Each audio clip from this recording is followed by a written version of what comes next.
how do you find a group of people that are on the same level as you, understand your business problems, going through the same struggles? And most business owners, executives, founders, et cetera, just don't have an outlet outside of YouTube videos, LinkedIn conversations. How do you get in a room with the people with the same problems? That's what we want to address today. Yeah, I would say in my work with executives, business owners, entrepreneurs, CEOs, that's exactly what I've seen. They're so busy with work, they don't really have a ton of relationships outside of work. And then the relationships at work, they've got employees and they've got customers, and they oftentimes will call them friends. But it's like, but you can't talk to your employees if your marriage is going south, right? Like, that's not an okay conversation. And the customers are the same thing, right? And so like they have lots of relationships, but they don't really have peers. And I think maybe that's the way I would frame it. It's like, who are your peers? Who are people that are dealing with similar struggles to what is keeping you awake at night? Welcome to the Make Work Not Suck podcast. It's funny you say that because I don't know how much this happens anymore. And I definitely haven't done it in the last few years since COVID. But it's how many customers did you take out on the golf course? And you get a little chit chat, personal life. There's a lot of people, their Sure. family and kids. But I've literally had situations where you're on the golf course and you're like, man, I'm having, this problem and this struggle. And then six months later, they're like, hey, we think the business is struggling, so we're going to go ahead and jump providers. They still want to be your buddy, but then you just lost a customer. And so I didn't even think about it. We look for peers in all the wrong places. What's that old song? Looking for love in all the wrong places. Yeah, we're looking for peers. An old country song. Yeah, we're looking for peers in all the wrong places. And as a guy who's an executive coach and a consultant, I can sometimes fill that role for some of my clients. I know I had a coaching call today with a business owner, and he and I were able to talk more like peers as business owners and husbands and fathers, and just kind of the struggles of balancing personal and professional life. But I think there's something even greater about this idea of community. This idea of having not just a one-on-one, you and me, we can call each other when we need to complain, but really a group of people that can help you through the good times and the hard times. And that's really rare. I don't know a lot of people that really have that great sense of kind of a peer community. Mm-hmm. I'll use myself as the example. I remember, times like, going to church group and people talking about their problems. And I'm like, I just sitting in the corner because I can't relate. They've got, nice jobs and making good money. It's not like they're, in a bad spot. It's just like, I don't work 9 to 5. I fly around the world. I'm running like 6 companies. Yeah. It got to a point, it's kind of lonely. You can't. No, it gets really lonely. Yeah, and my wife is my best friend, but you also got to keep a level of those business problems out of the household, or starts getting into the marriage. And so there's a balance to it, and I think it was what really started accelerating my career, and getting there is actually when I found a peer group, and that's when I at the time I joined Vistage, and it was a fantastic group to get there. Now I've since I'm no longer a member of Vistage. I think it served its purpose. It was a great program, and looking on to newer and better things and other avenues to satisfy that. But I think if you are hitting a ceiling and you don't have that outlet, then you're probably not going to break through that ceiling without either paying a lot of money or losing a lot of money in the process, right? Yeah. I have spoken to many Vistage groups, also familiar with a couple of others, YPO, Convene, C12. There's a variety, some of them faith-based, some of them not. everything I've seen of those seems like they're incredibly valuable. You get a lot of people on at similar levels of their career, similar levels of authority and responsibility, and begins to create some of that community, which I think is just so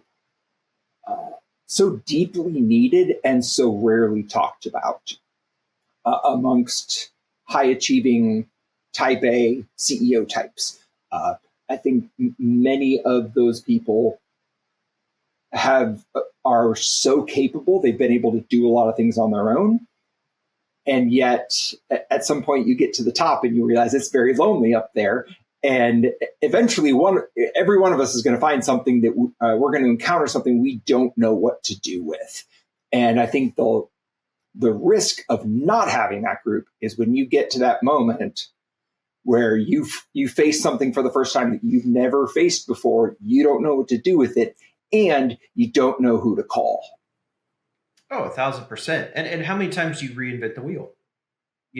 Right. There's a lot of people have been through these problems. I mean, look at, and I hate to use these examples, but I mean, look at so many things across the board. What do you do when you're stuck? You have to have the mindset of like, I don't know everything. If you're going to these peer groups trying to sell, if you go to these peer groups trying to think you're better than them, you're going to bring expertise to it. But it's all about coming in as equal peers and leveraging each other to make each other better. The good old iron sharpens iron, right? Right. And you want this group to not just come in and go, oh, that a boy, or oh, woe is you. I don't know. It's like you want a group that's going to go to the mat with you. You want a group that's going to push you. And I mean, this is all respectful, right? You don't want assholes and dicks to be all jerks to you, but you want to be like, you go to the gym, you got a trainer at the gym and that guy's pushing you to work out, because the more you work out in a good form and push yourself to those limits, like the healthier your body can get, the stronger your body can get. Why don't you have that in a business world? I mean, why don't people seek that out? Why do people struggle to do that? I think fear, I think insecurity, or just don't know. Or a lot of them just don't know. I think I would be interested. This would be interesting to me. I wonder how many people join peer groups while their business is growing versus how many people hit a plateau and then they're like, uh-oh, maybe I don't know everything. Maybe I could use some help. That'd be a very interesting study to do. I don't know how you get the data, but I'd be really interested. I'll go with personal experience on this one. So, okay. There were several times we would have in several groups that I've been in throughout the years, we would have members come in and they're like, yeah, someone said I should do this. It's going to be great for me. And they're like, oh, my business is great. Everything's perfect. Yeah, I don't need any help. I'm here to help you guys out. And then the real conversation happens. And then you start quizzing people and they're like, oh, maybe I don't have it all together. So I've had several people join into groups I've been a part of thinking they're already at the top of their game. And then they look around the room and they're like, wait a minute, that guy went from, 10 million to 250 million over the course of the past, 5 years. I've been stuck at 15 for 5 years. Maybe I don't have it all together. Maybe I'm not as good as I thought I was. So how would you know if you found the right group? You've been in these groups. That's a great question, because I've definitely been a part of engaged with groups that I was like, nice people, just not a fit. Mm-hmm. I think it's you're really looking for people that are in the same space as you, maybe share similar core values. There was one mastermind I got to be a part of, and it was they were all about making money and getting rich. Great people, great, nice individuals. They all had respectable companies, but their core values and what was motivating just didn't turn me on. It wasn't what I'm driven. I'm purpose driven. I want, everything I do to be more connected to making the world a better place. I mean, hence why we got this podcast, make work not suck. Like, I want to make work not suck for, millions upon millions to billions of people on the planet. There's a reason we didn't call this the Make More Money podcast. That is correct. And I'm sure there's one out there, and I'm sure it's great. It probably is. And God bless them. But that's not what we're here for. Yeah, exactly. And so I think it's one of those, you've got to get along with the culture and the vibe. Again, I connected with many people in there. I still am connected with several people in that group. I just don't attend the meetings and involved with it as a paid member. Right. But I think it's culture. Mhm. Is there culture in that group that you identify, you align with? Is it, if you're walking into like a group of insurance agents and you run a large manufacturing company, like that's probably not going to work. Yeah. And actually I'll throw Yep. this out there because it just hit me. You definitely don't want to go into this as this is a networking thing. I'm going to go get all these leads and Oh, sell all please these. no. Yeah. You will be kicked out Do, because you will be. do not do that. You will not be the culture fit. The other thing that I've seen with these groups is there needs to be kind of a range of size, right? Like if everyone's a solopreneur and trying to break the $1 million mark, there's a time and a place for that, and that's fine. But if everyone's there and there isn't anybody at the 10, 15, 20, $25 million, then we're all thrashing around the same problems. But if you've got a guy who hasn't even yet broken $1 million, and then you've got a guy running $1 billion organization, they have nothing to talk about because their problems are so radically different. And so there needs to be kind of this healthy range of responsibility, right? So that there's not people too far down, too early in the journey that haven't really hit the real problems yet, but they're not so far beyond this in terms of scale that they're like, yeah, I have people who have people who have people who solve those problems for me. Like you've got to keep some kind of a range.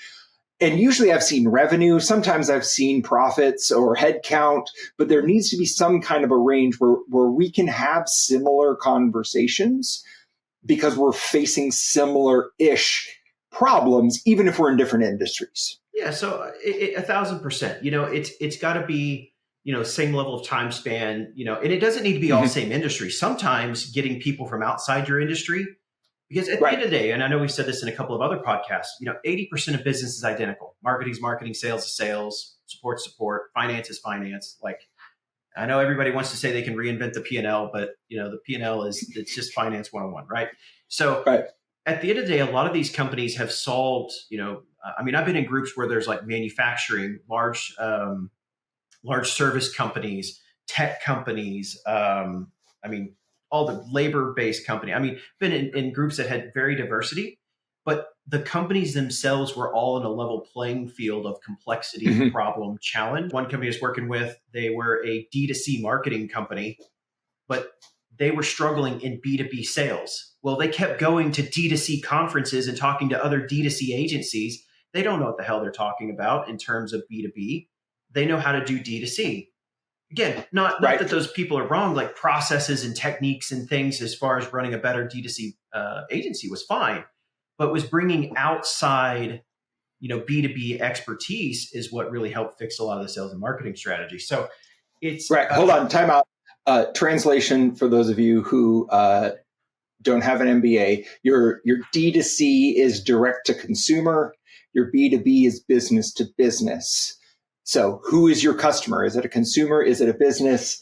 Very different strategies for how you would be successful depending on who your buyer is. Thank you for continue translating there. But yeah, that's when you're vetting these things out, that's exactly what you want. If you're small, solo guy getting started. There was a group I was in for many, many years, and we had things from, I think one of the guys exited almost at $1 billion. And we had companies at 5 million. I think when I was in the group, it was with one of our startup companies. We were at 5 million in revenue, and so we had a very big spread. But our complexity in business, we had investors in the door. We had the complexities of what we were growing and scaling and fast growth. A lot of our business challenges were on not $1 billion par, but there was still mutual value add because of the level of complexity of what we were doing, the markets we were penetrating, et cetera, et cetera. So more complexities. But this is also the value of the peer. As those guys level up, someone that goes from 20 to 50 to 100 million, well, as they went from 20 to 50 million and you're at 10, they're giving you value to get from 10 to 20. So that's where the value of the peer comes in. So you want a good diverse mix. You want some large companies, you want some, smaller companies that you can add value back and forth. You want a good mix of industry. You want a good mix of skill set and et cetera. And then the other one is you don't want to get crossed into, you don't want to bring in like the VP of marketing and the CEO. Those are good to have some commingling once in a while, but you want it to be, CEOs and founders, high level executives. It's fine if you have an executive, and I think this is a good balance. If you have like an owner founder as a CEO and you have a hired gun CEO running a large organization, they bring different perspectives to the equation. One may not be the owner founder, but they still have the same challenges and problems. And I think there's where that can balance out. So, you definitely want to find a group you fit in with culturally. The value driver of the group is in line with what you're looking for, and then it's in that same kind of sphere of company that can really be that iron sharpens iron. So you and I have been talking about the Odyssey and launching a mastermind. You tell me, what's the difference in your mind between a mastermind and a peer group? Is it the same thing, or are they different? I think it's just terms for different things, right? I mean, at the end of the day, what a mastermind is meant to be, or a peer group or whatever, it's meant to be where you're solving problems together, right? I would say most forms of a peer group have some level of like in-person gathering, remote connection, access to expert panels. I would say for Odyssey and why we went we kind of went like a little bit like hybrid route. We're calling it a mastermind. It's a little bit of hybrid is what I really wanted is I wanted more touch points. Some of my frustrations from some other groups I've been into, it's like you have the quarterly meeting and you show up and great, 2.5, 3 days, rah, learn a bunch, and then you go away. And for 90 days, you're kind of off in a vacuum. There may be some video content or some training or something like that. But what I think got a lot of value out of some of the groups I was in was that in person for one, but then that more frequent touch point. Now, some other groups I was in, we would have monthly meetings, in-person monthly meetings. Again, that's nice, but there was still that gap every 30 days. There was disconnect. So I think for what we're looking for with Odyssey is we're kind of looking to hybrid all of it. Have the quarterly in-person, have the weekly, IDS problem solving, content value add, and then have the monthly small group IDS sessions where you can do it in a more focused, where it's, kind of a more clustered group of people. Not to mention, the group of powerhouse players we're assembling for the council, having access to those experts. That's one thing in one of the groups I was a part of is we had access to experts, but it was typically in the form of a speaker coming in and speaking to the group. Right. And it was nice because you got to learn the content. There was a workshop. It was good. It was really good. It's very, very, very, very valuable. Don't get me wrong. But there wasn't access to a broader network in a more real-time basis. Whereas what we're looking to do with Odyssey is get into understanding your business problems and then pairing you with the right, executives and peers to really solve your problems. Yeah. The other part about Odyssey that I think I'm really excited about is kind of the community aspect. Having been a speaker and a presenter at several different peer groups, I get the sense that there's some relationship there, which is great. But very often I've seen people, run in right at the end of, at the end of the introductions. They're there in the room, but they're also on their laptop the entire time. And then they dip out 15 minutes early because they got to get to the next thing. And that's fine. I mean, we've all had those challenges where we've got to go. But I think that creating a little bit more space for people to get to know one another. And so one of the things I'm excited about Odyssey is doing a 2.5 day over a weekend where there's meals, there's some downtime. I think that's really where these relationships are going to develop. And so I think that that's something that's going to be really important, but potentially undervalued early on. Yeah, well, and again, there's a couple of different groups I've been a part of, and one of them, again, I loved it, and it was very valuable, very, very high value add for the time and the situation, and as it evolved out of it. Mhm. We would meet for one full day once a month in person, Mhm. but it was on a weekday, and you could say, well, you should be able to make time for that.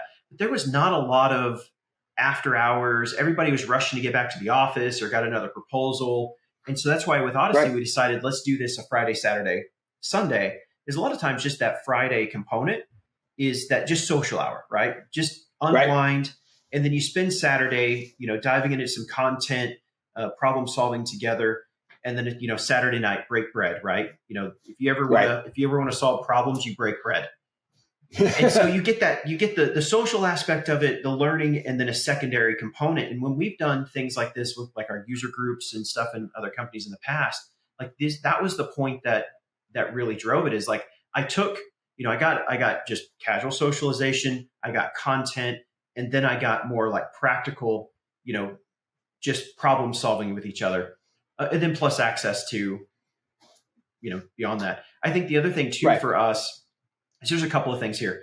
Is really want to blend the experts and the peers together, because at the same time they're still peers Mhm. too, right? So it's not, we're providing a level of peer group for the experts as well as Right. that give back component to work with the members, and there may be mutual benefit there. But all of Sure. our executive council members, I mean, this has been there, done that, right? Like whatever problem you're Right. bringing in their expertise, they've been there, done that, not once, not twice, but sometimes 20, 30, 40 times. We talk about vision, journey, culture, results. We talk about starting with the why, with the vision of, what is this trying to be? So let me take a swing at what I think Odyssey is trying to be, and then I'd love to hear your reaction to it. I was having lunch with an executive yesterday and was talking to him about this. I think he'd be a great participant. And I said, I see this common evolution in a lot of executives that I work with, either as a consultant or as a coach or both. Early on, it's just about growth. It's like, I've got to grow this business to survive, to pay my mortgage, to, just for whatever reason, growth is the thing, and it's the only thing, right? And some people get stuck there for a long time. But some people move out of growth. They get to a point where the business is large enough that they're like, okay, I'm comfortable with the finances. I know where we're going to be at, but I hate my job and I'm on my third wife. And it's like, okay, so maybe we need to fix some things, because congrats, you're making plenty of money, but you seem to be really miserable. And I don't think you want to do this for the next 40 years. And they're like, no, I don't. It's like, okay, so we've got to work on, after growth, what I call it is satisfaction, right? Like we've got to talk about how you're doing and how sustainable this company is. And then what I start to see as people approach 60, sometimes earlier, sometimes later, but generally around that approaching 60, executives start to realize that they're not going to live forever. They're probably going to need to sell this company if they're going to retire. And then they start wrestling with questions of, well, what are people going to say about me when I'm gone? What's my legacy going to be? Because I've employed a lot of people, I've created jobs, I've taken good care of my people and their families, and that's great. And I've taken good care of our customers and our suppliers, and all of that's good. But like, what's the legacy that I'm leaving behind? And so there's this evolution of first growth, then what I would call satisfaction, and then thirdly, legacy. What I'm finding is really interesting is that younger entrepreneurs, Gen Zs, millennials, guys in their 30s and 40s, like they're already asking legacy questions. And so depending on where you are in that continuum, I think just about every business owner is going to go through those types of seasons. Here's the challenge. We're all going through that and we never talk about it. There isn't a place for us to say, hey, you know what? As soon as you solve the growth problem, guess what problem's waiting for you? You're miserable. You hate your life, and your wife hates you, and your kids hate you. So maybe we should talk about that while we're in the growth stage, so we don't go through 3 marriages before we start working on that. I think there is a large and growing set of CEOs, executives, business owners, business founders, entrepreneurs that are like, I want to make money. I want to take good care of my people. I want to make the world a better place. And I'm not willing to sacrifice one of those for the others. I want all 3 of them. But A, I might be crazy because nobody else around me seems to be talking about this. And B, it's hard enough just to make money. Like, how do I do all 3 of these? And I know people like that all around the country, all around the world. And I'm excited about the possibility of bringing them together to start learning from each other and encouraging each other and challenging each other and, referencing or referring partners to each other, because I think that's how the world's going to change. And so many of these people are going alone. And it's just like, gosh, if we could bring those people together, imagine how much good we could unleash on the world. I think you hit it right. Like there's the the impact, the legacy, and the profit, or the stereotypical purpose people profits, right? And too often we fear that profit comes at the expense of people and purpose. And I think it's what people are striving for is they want to strike that balance between building the legacy. And legacy could be many things, right? Like what do I want this company to be? What do I want to leave for my family? Like legacy doesn't just mean, what I leave to my kids in the will.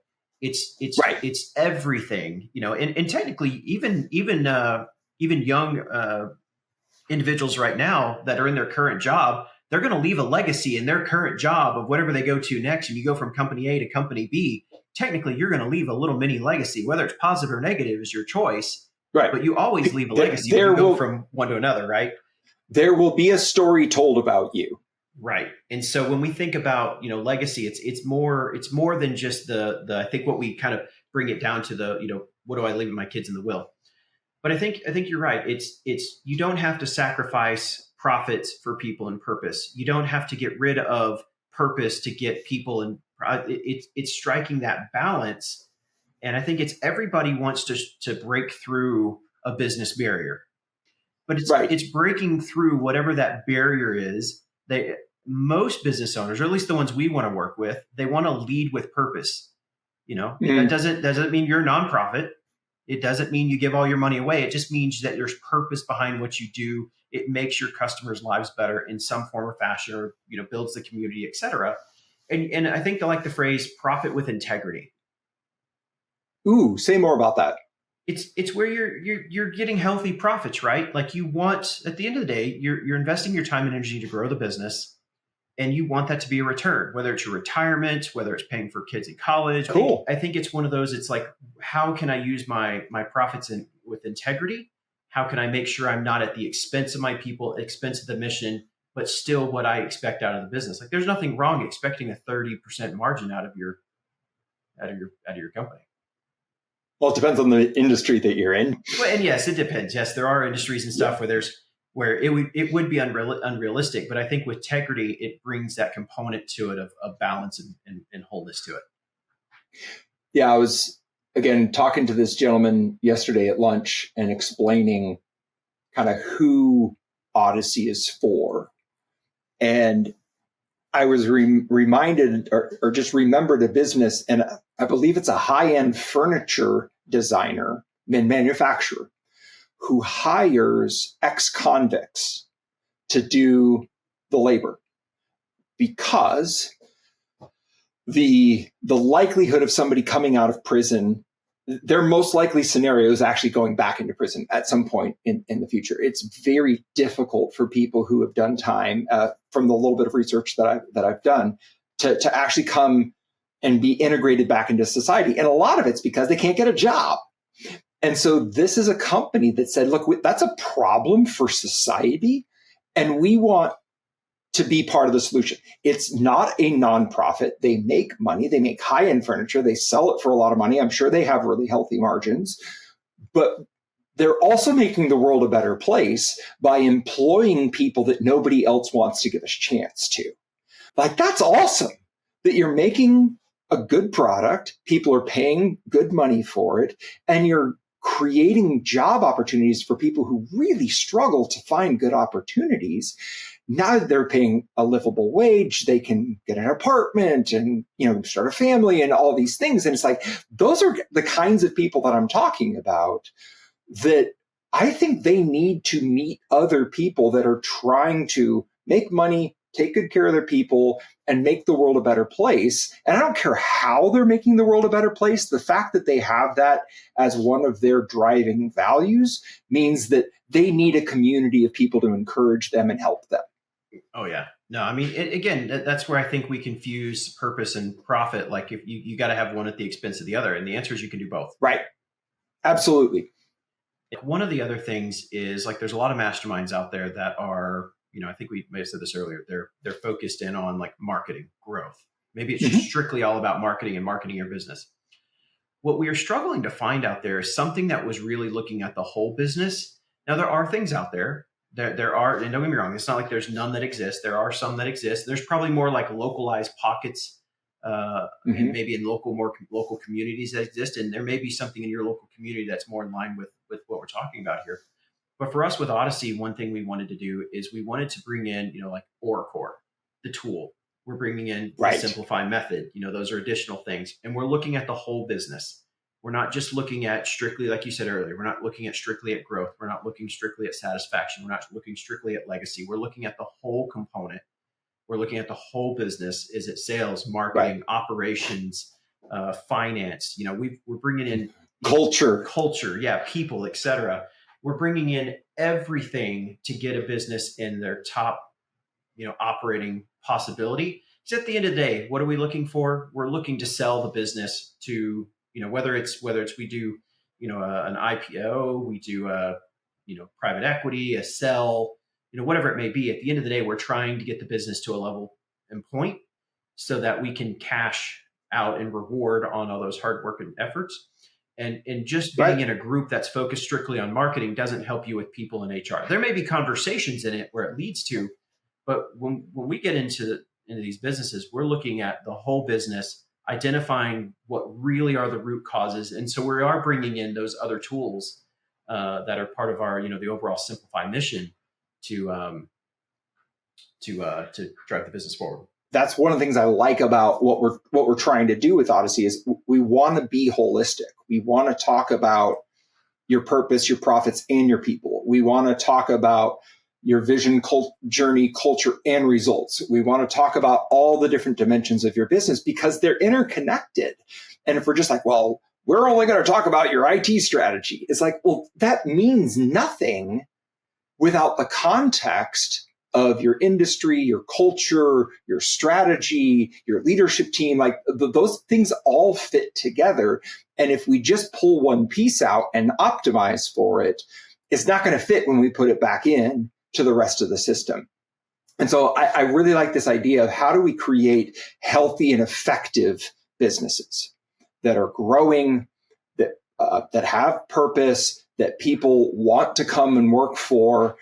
Yes, they're making money, but that money's not coming at the expense of the mission that they're trying to accomplish or the people that work there. And this holistic idea of healthy and effective it's not the way everybody thinks. There's a lot of organizations that are like, it's earnings per share. That's the only thing that matters. And if that's the way you think and that's the way you want to think, then Odyssey's probably not for you. But if you're like, there's more than that, I care about more than earnings per share. I want to be healthy and effective. I want a good leadership team. Yes, we need to make money, but we also want to do good in the world. I think those are the kinds of people we're really looking to join the community. Yep. Now let's switch gears here. Let's talk a little about price. Okay. Ooh, all right. How much should a mastermind cost? Probably got to get on a phone call to get that information. But typically, if you're looking for more business transformation, you probably are going to look for a group that's going to run you about $2,000 a month. That's probably about the going rate for a really good, solution that's going to give you what you need. That's going to have that connection, but not be a consultant that's in your business every day. Because if you need that and you're hiring a consultant, you're looking $5,000, $10,000, $15,000, $20,000 a month, right? But if that's a lot more expensive. If you've got the people and you don't really need the consultant and you just need that peer guidance and that peer group, you're probably looking about $2,000 a month. I think that's relative to like having an executive coach, which I do a lot of that work. I think it adds more value than a one-on-one coaching relationship because it brings community. Sometimes you just need to hear it from somebody who sat in the same seat as you. And that's not something you're going to get in a one-on-one coaching relationship, usually not with a consultant. I think that's one of the unique values of a mastermind is you're going to be next to somebody who is either there now or was there recently, and he's going to say, stop it, you're being an idiot. He's right, you're wrong, go do this. And you're probably not going to hear that from anybody else. Yep. Well, especially if it's true. But that's also why we have both the bigger group and we have the smaller groups, so that you can get the dynamic of rotating around and working with different people with different problems and not being in such a small group, month over month, week over week, year over year. Whereas again, going through 100 people is going to take years of time if you actually stayed in it for the full duration of whatever's cycle you're in. Yeah. I like that. I like the combination of the small group and the big group. It'll bring the best of both worlds. So it's called the Odyssey. You always love to spell things in an interesting way. So spell that for me. ODYC. All right. So the URL is what? The ODYC? TheOdyssey.com. Yes. ODYC.com. So the ODYC.com. So I think if we wrap up here, I think it doesn't matter. Look, yes, we've talked a little bit about Odyssey. Odyssey does fit into our big mission. It's part of Make Work Not Suck, part of our core, part of Simplify. So of course we're gonna talk about what we're doing, and hopefully got a little bit of sense of why we're doing it. But it doesn't really matter. I don't care if you join Odyssey, if you join Vistage, you join Pavilion, you join Driven, you join M3, you join YPO, or I don't know if that's the right one. YPO. YPO's one. Okay, that's one. I know there's several, Christian-based ones. There's, lots of them out there. Doesn't matter which one you choose. The most important thing is you find something that gives you that peer community to help you get through those struggles. Find some, group that matches your values, that matches your struggle and your pain, and can help you get to the next level, because you're not going to be able to do it alone. You can do it on your own, but you're going to struggle alone. Whereas iron sharpens iron. What is it? A braided cord of 3 is stronger than a single strand.